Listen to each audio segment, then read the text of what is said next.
Бүгін біз адамзат тарихындағы ең көне әрі ең терең рухани ілімдердің бірі үнді діні индуизм жайлы әңгімелесеміз.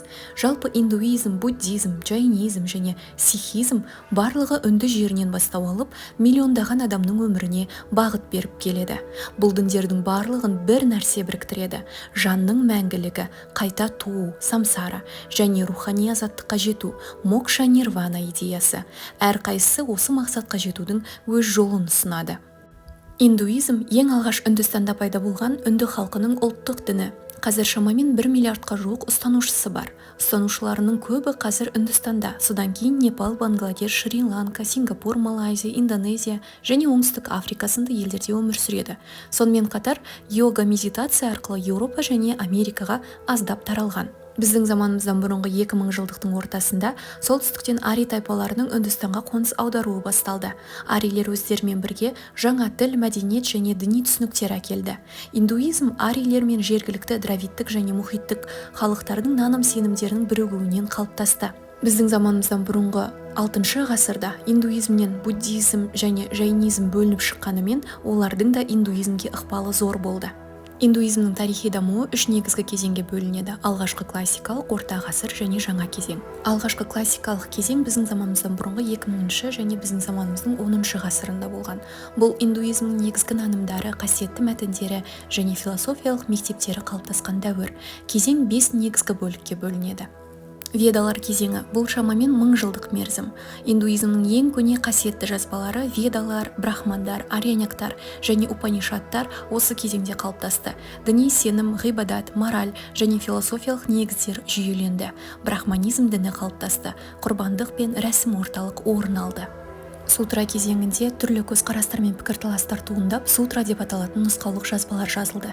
Құрбандық рәсімдері кең тарады. Осы дәуірде жайнизм мен буддизм индуизмнен бөлініп шықты. Келесі дастандар кезеңі 500 жылға жуық уақытты қамтиды. Индуизм халықтық дінге айналды. Қоғамның барлық тобына ортақ сенім жүйесі қалыптасты. Негізгі қасиетті эпостар жазылды. Махабхарата, оның ішінде Бхагават Гита философиялық өзек, Рамаяна, Ману заңдары және Бхагавата Пурана еңбектері жазылды. Осы кезең индуизмнің діни, моральдық және құқықтық ілімдерін жүйеледі. Пураналар кезеңінде Пурана деп аталатын қасиетті мәтіндер жазылды. Бұл еңбектерде әлемнің жаратылысы, құдайлар шежіресі, ғарыш пен уақыт түсініктері баяндалды. Құдайлар пантеоны қалыптасты. Брахма, Вишну, Шива және олардың культтері пайда болды. Дарсаналар кезеңінде индуизмнің философиялық жүйелері дарсаналар қалыптасты. Ең танымал ойшылдар Кумарила, Шанкара. Шанкара Адвайта Веданта мектебінің негізін қалаушы. Адвайта ілімі монистік бағыт, екілік жоқ дегенді білдіреді. Негізгі идея атман, жеке рух, және брахман, әлемдік рух, екеуі бір деген мағына. Адамның мақсаты осы бірлікті тану, мен және Құдай айырмашылығының жоқтығын түсіну. Осы ілім индуизмге тәңір мен әлем бір деген дүниетанымды енгізді. Орта ғасырда индуизмдегі діни философиялық ағымдар жақсы дамыды. Мысалға, карма-йога дұрыс іс-әрекет арқылы тазару, жнана йога білім мен таным арқылы рухани азаттыққа жету, бхакти-йога бұл бағыт адам махаббат және ықыласпен тәңірге берілуі тиіс деген идеяға сүйенді. Осы кезеңде сихизм индуизм мен исламнан синкреттелген, яғни екі діннің элементтерін біріктірген ағым болып шықты. Кейін жеке дінге айналды. Индуизмнің жаңа кезеңінде жаңа діни және философиялық қозғалыстар пайда болды.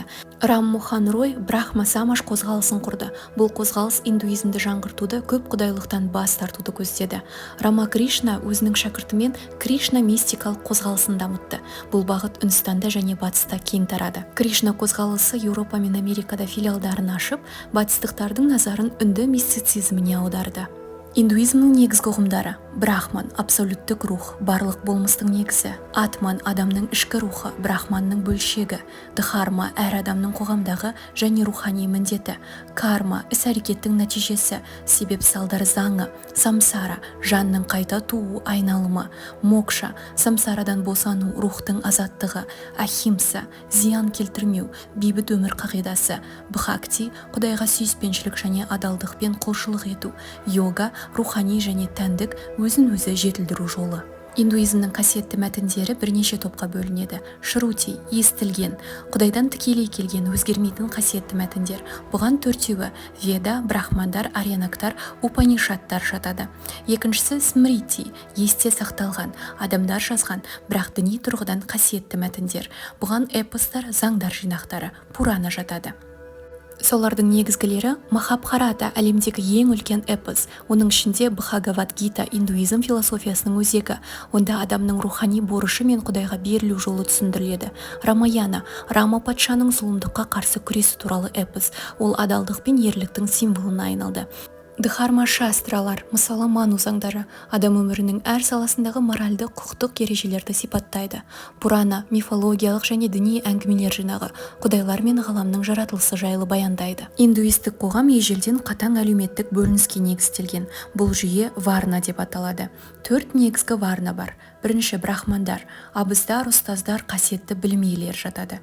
Кшатрилер, жауынгерлер мен билеушілер жатады. Үшінші вайшилер, шаруалар, қолөнершілер, саудагерлер кіреді. Ең соңғысы шудралар, қызметшілер мен төменгі тап жатады. Индуизм адам мен ғаламның арасындағы үйлесімді байланысты, жанның мәңгілігі мен рухани тазару идеясын дәріптейтін дін. Ол мыңдаған жылдар бойы дамып, түрлі ағымдар мен философиялық мектептерге жол ашты. Индуизмнің мәні әлемде бәрі бір тұтас. Әр адам өз парысын орындау арқылы рухани кемелдікке жете алады. Рухани мақсат мокша, яғни қайта туудан азат болу, брахманмен бірігу.